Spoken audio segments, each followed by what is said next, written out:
د ولسغږ راډیو او زرغون تلویزیون ډېرو خوږو او قدرمنو لیدونکو او اوریدونکو ستړي مه شئ په دې هیله چې جوړ تیار به وئ اونۍ به مو په خیر تېره کړې وي. قدرمن دوستانو دا د روغه سټه خپرونه در پیل شوه چې کوربای حلیم یم د کمرې تر شاره سره مطیع الله عبید صاحب ملتیا کوي او د ایډیټ په برخه کې بنوری صاحب دی. قدرمن دوستانو په دغه خپرونه کې مونږ په مختلفو ناروغیو باندې مو خبرې کړي دي او په دغه خپرونه کې درته په انزایټي یا مثال هغه اشخاص چې دوی د یو چا سره یا په یو ځای کې یا د یو شي څخه کله کله ډار یا ویره احساسوي په دغه باندې به خبره کوي. نو عمومي دغه ناروغي چې ده رواني ناروغي ته ویل کېږي د چې رواني ناروغي په کوم اشخاصو کې زیاته پیدا کېږي کوم وخت کې زیاته پیدا کېږي ولې یو چاته رواني ناروغي باندې اخته کېږي. دغه ودې ته ورته پوښتنه به له متخصص ډاکټر صاحب بسمت الله څپان څخه حل کوو. ډاکټر صاحب ستړی مه شئ، خوشحاله شوم چې اونۍ زنډ وروسته زه ورته بیا دوستانو سره یم. مننه علي صاحب، ډېره مننه. تاسو په خیر راشئ. په سر کې تاسو د زرغون تلویزیون درنو کارکوونکو همکارانو د خوست ولس ته نیکې هیلې او سلامونه. الله دې وکړي چې ټول صحتمند او خوشحاله اوسي. مننه شکر ودانده چې لومړی سر که انزایټي ته راځو په لومړی سر کې که عموما کې په رواني ناروغیو باندې راته وغږېږي چې رواني ناروغي څه ته وایي هغه کوم څه دي چې موږ تاسو رواني ناروغي معلومولی شو. علیم صاحب محترم، رواني ناروغۍ د دماغي سیستم د یوې خاصې برخې چې د لیمبیک سیستم په نوم سره یادېږي د دې برخې ناروغۍ دي چې د نړۍ په مختلفو خلکو کې په ډېری خلکو کې صورت نیسي، رامنځته کېږي د مختلفو عواملو له امله له کبله او د رواني امراضو په ترڅ کې د ناروغ چال چلن له خپل فامیل سره له خپلو ملګرو سره او له خپلې ټولنې سره، همدارنګه د ناروغ خوراک څښاک، د ناروغ عادت، ورځنۍ چارې، ورځني کارونه بدلون مومي او دغه ستونزې د رواني امراضو له امله په خلکو کې صورت نیسي. بالکل ډاکټر صاحب، دغه کې یوه بله پوښتنه هم پیدا کېږي. عموما کې دغه رواني ناروغان چې دوی رواني ناروغي ولري آیا په انسان کې یا عموما هغه چا کې چې دغه رواني ناروغي پیدا شوي وي یو ډول برخود کوي که برخود یې مختلف وي؟ حلیم صاحب محترم، لکه څنګه چې رواني ناروغۍ مختلف اشکال لري، ډولونه لري، په همدې ډول په هر رواني ناروغۍ کې د ناروغ چال چلن یا عادت بدلون دا توپیر کوي. نو دا هغه څه دي چې په رواني ناروغیو کې د ناروغ عادت بدلون کوي له خپلو ملګرو، ټولنې او د له کورنۍ سره، همدارنګه د هغوی په عادت کې، په خوراک څښاک کې، د زړه په حرکاتو کې او په ورځنیو چارو کې بدلون رامنځته کېږي. د دغسې کسانو چې رواني امراضو ښکاره شوي وي د دوی ژوند، د دوی هغه ورځنۍ چارې وروسته ځي، وروسته پاتې کېږي او دوی د خنډ او د ځنډ سره په خپله زندګۍ ژوند کې مخامخ کېږي. بالکل مهرباني وکړئ، دغه رواني ناروغۍ دغه عام شکل چې انزایټي ورته وایي یا انزایټي نومیږي، دغه څه ته وایي که په دغه باندې لږ دوستانو ته معلومات ورکړي؟ انزایټي یا مشوشتیا او یا هم اضطراب چې ورته وایي، ډار او وارخطايي ورته وایي. انزایټي د رواني امراضو د ډېر عام شکل څخه عبارت ده چې د نړۍ کابو 14% خلک په دې آفت باندې اخته دي، کړېږي. او انزایټي یا اضطراب یو داسې رواني ناروغي ده چې د هغې په ترڅ کې یو ناروغ د یوې لږې ستونزې یا د ډېر لږ مشکل په وړاندې ډیر زیات اندېښنه کوي، ډیر زیات ټینشن او دوی ورخطا کېږي او دوی د اندېښنې ښکار کېږي. نو دغه حالت ته چې یو ناروغ د کمې ستونزې په مقابل کې ډیره زیاته اندېښنه ښیي، زیات په تشویش کې کېږي او زیاته ویره او وارخطايي احساسوي، دغه حالت د انزایټي په نوم سره یادېږي چې په عموم کې 15 مختلف اقسام لري چې تر ټولو عام یې د پانیک اټاکس په نوم سره یادېږي چې په دې کې یو شخص د یو حالت په وړاندې د خپل عادت بدلون ښیي، ورخطا کېږي، ژر زر ساه اخلي او بل دا چې ناروغ د لړزې احساس کوي، د زړه حرکات یې زیاتېږي، حلقې وچېږي. دا د انزایټي یو خاص شکل چې د پانیک اټاکس په نوم سره یادېږي رامنځته کېږي. دوهم شکل یې د پوسټ ټراوماتیک سټریس ډیزارډر په نوم سره یادېږي چې د یوې غمجنې پیښې څخه وروسته په خلکو کې رامنځته کېږي. لکه خدای مکړه په یو فامیل کې د کورنۍ یو غړی مري یا د یو چا یو دوست مري، نو د هغې څخه په دغه شخص کې دغه مشکل رامنځته کېږي. د دوی ژوند وروسته ځي، خپل عادت بدلوي، په خوراک څښاک کې، په خوب کې ستونزې پیدا کوي، ورختهیي پیدا کوي او دوی په ژور خفګان اخته کېږي. دا د انزایټي هغه دوهم شکل دی چې د PTSD په نوم سره یادېږي. دریم شکل د فوبیاز یا فوبیک آفاتو په نوم سره یادېږي چې ناروغ د یو شخص د یو حالت د یو شي په وړاندې ورخطا کېږي، د ویرې احساس کوي. مثلا یو څوک هر کله چې دوی سړک ته وځي، دوی د سړک څخه ویره احساسوي. کله چې دوی یو خلاص ځای ته ځي، دوی د ویرې احساس کوي چې خدای مکړه ما باندې څه ونه شي، نو دا حالت ناروغ احساسوي. یا مثلا یو چاته ویل کېږي یو څوک د یو خاص حیوان څخه زیاته ویره احساسوي، لکه اکثره په ښځینه‌و کې دا مشکل بیخي زیات دی چې د یو خاص حیوان څخه یا یو د یوې خاصې حشرې څخه دوی زیات ویریږي. نو دغه مشکل د انزایټي دریم شکل دی.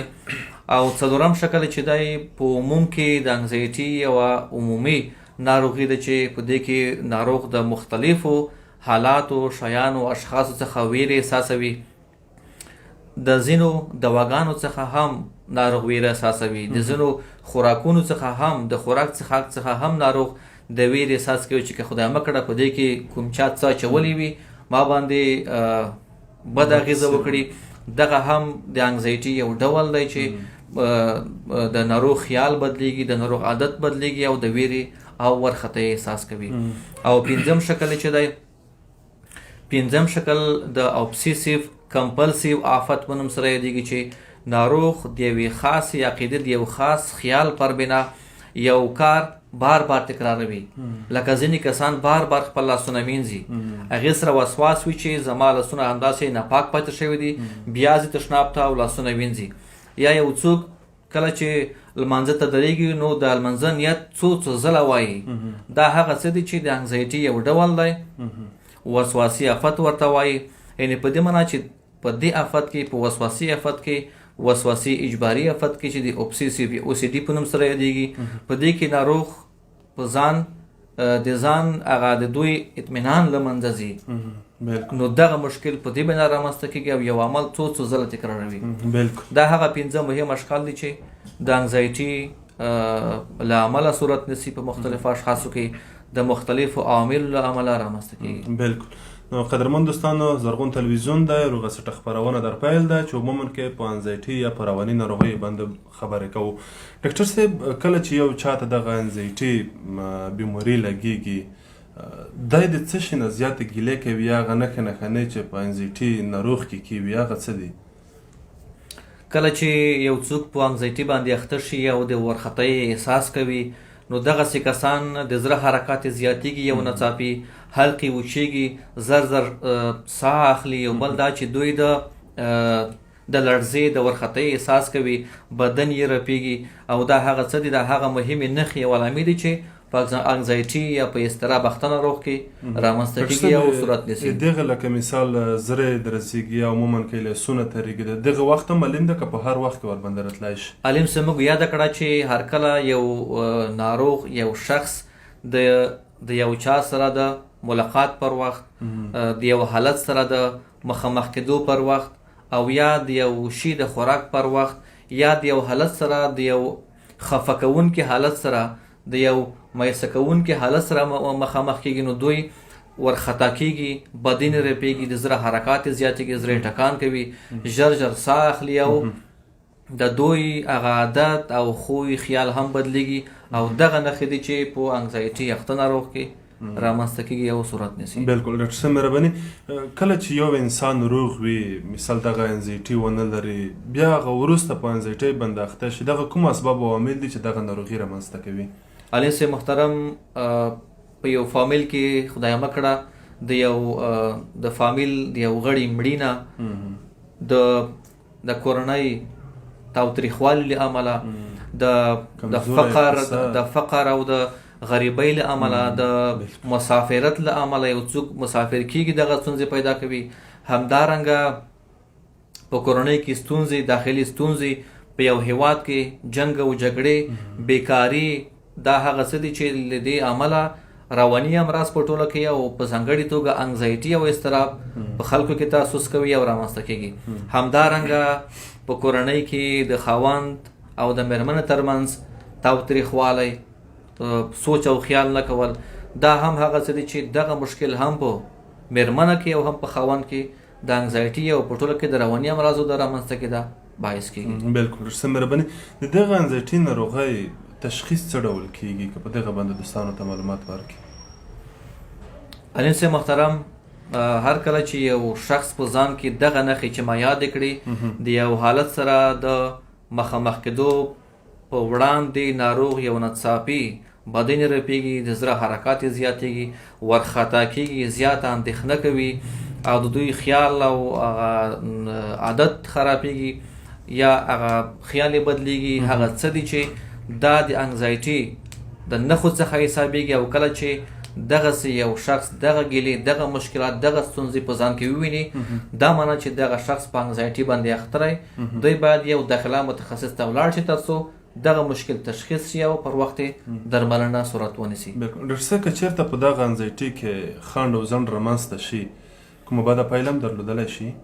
علي صاحب محترم، هره رواني ناروغي ما وویل چې د ناروغ د خوب، د خوراک، د څښاک، د ورځنیو چارو، د ناروغ د چال چلن، د خوی عادت د بدلون باعث کیږي.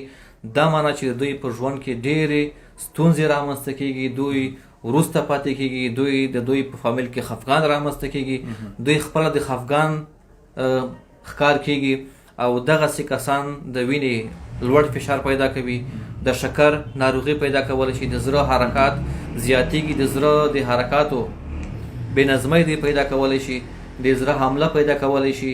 نو دا هغه ستونزې دي چې په رواني امراض اخته کسانو کې هر وخت رامنځته کېدلی شي. بالکل. ډاکټر صاحب، هغه څوک چې په انګزایټۍ ناروغۍ باندې اخته وي، دغه انګزایټۍ ناروغي باندې دغه بلا څخه چې دوی ځانونه خلاصوي، ستاسو سپارښتنه څه دي چې دغه بیمارۍ څخه ځانونه خلاص کړي وي؟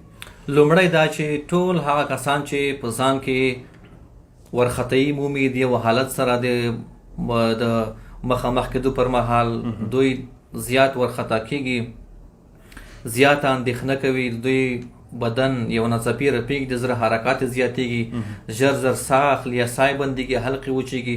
دوی باید لاړ شي پر وخت یو ډاکټر ته تر څو د دوی دغه مشکل پر وخت تشخیص شي او دغه د متخصص لخوا ورته لازمه تداوی اجرا شي او د دوی د دې مشکل څخه پر وخت خلاص شي. بالکل. ډاکټر صاحب، وروستۍ پوښتنه په تایید سره، ځینو دوستان دی وایي چې کله زه مثال د ریسته سټیټ جګېږم خبره نشم کولی یا د یو چا په مخ کې کیسې نشم کولی، خپله موضوع رانه هېرېږي، دغه وخت کې دوی د انرال ټابلیټ نه ګټه اخلي، دغه وخت کې وایي د فشار په ځای تم کوي. دغه ناروغانو ته چې مثال انزایټي هم نه وي لګېدلی، یوازې سټیج باندې خبرې نشي کولی، نو عموما کې بېجرأتي احساسوي، دغه انرال ګلی دوی دغه وخت کې استعمالوي، د دغه استعمال د دوی لپاره ښه دی؟ علیم صاحب، بخښنه غواړم، هغه چانس ښیي چې سړېږي. مهرباني. راځو د سوال ځواب ته. ځینې خلک چې دغسې احساس کوي کله چې دوی دعوت کېږي یو مجلس ته د خبرو لپاره، دوی ورخطا کېږي، دوی د دوی بدن رپېږي، د زړه حرکات زیاتېږي، ژر ژر ساه اخلي، ساه بندېږي او دوی خبرې نشي کولی. دا هغه څه دي چې دا همدغه انګزایټي او د انګزایټي په داخل کې یو خاص حالت چې دی پانیک اټاکس چې ما وړاندې یاده کړه، دغه مشکل دی چې زیاتره خلک ورڅخه کړېږي او ورڅخه ځورېږي. ما وویل چې دغسې کسان کله چې دوی دغه نښې په ځان کې وویني، دوی په انګزایټي اخته دي، دوی باید لاړ شي یو داخله متخصص ته تر څو ورته لازمه درملنه پر وخت اجرا شي. دې څخه علاوه دوی باید په ځان کې آرامونکي عادتونه خپل کړي، آرامونکي، استراحت ورکوونکي، آرام بخښونکي تخنیکونه وکاروي تر څو د دوی رواني نظام، لیمبیک سیستم، د دماغي سیستم آرام پیدا کړي او دوی د دې بېځایه ورخطایۍ او اندېښنې څخه خلاص شي. دغه د انرال ګلی ډاکټر صاحب، دغه وخت کې د انرال ګلی دوی کولی شي چې ویې خوري؟ علي صاحب محترم، کله چې د یو ډاکټر لخوا ورته توصیه شي بیا دوی کولی شي چې هغې څخه استفاده وکړي او دوی دغه دوا چې انډرال نومیږي وکاروي. خو بیا هم دغه دوا زیاتره کارول کیږي او د زړه د حرکاتو په کنټرول کې همدارنګه یو څه اندازه د رواني سیستم په آرامولو کې رول لوبوي. خو په خپل سر باندې هیڅ دوا ونه خوړل ځکه چې د نورو ستونزو د پیدا کېدا باعث کیږي. بالکل. مهرباني ورسره وروستیو کې دی هغه ناروغانو ته چې دوی په انزایټي باندې اخته دي څه ویل غواړي؟ ټول هغه ناروغان چې دغه د انزایټي مشکل او نښې ګیلې په ځان کې لري یا د ژور خفګان ښکار وي یا د دوی په خوب خوراک څښاک کې په ورځنیو چارو کې د دوی په عادت او فکرونو کې مشکل موجود وي، دا معنی چې دوی د رواني امراضو ښکار دي. نو دغسې کسان دې لاړ شي پر وخت یو داخله متخصص ته تر څو د دوی دغه مشکل پر وخت تشخیص شي او دوی ته پر وخت درملنه پیل او له دغه ستونزو څخه دوی خلاص شوي وي. زه زیاته مننه درڅخه کور ودان چې په همدغه مهمه ناروغۍ باندې د دوستانو ته معلومات ورکړي. مننه علي صاحب، خوندي اوسئ. مننه. قدرمن دوستانو، دا روغه سټه خپرونه چې په انزایټي باندې مو خبره درته وکړې، تر بله بیا چې ستاسو په چوپړ کې حاضرېږو ما حلیم، کمرې برخه کې راسره عبید او د ایډیټ په برخه کې راسره بنوري ته اجازه راکړئ. په یو بخښونکي خدای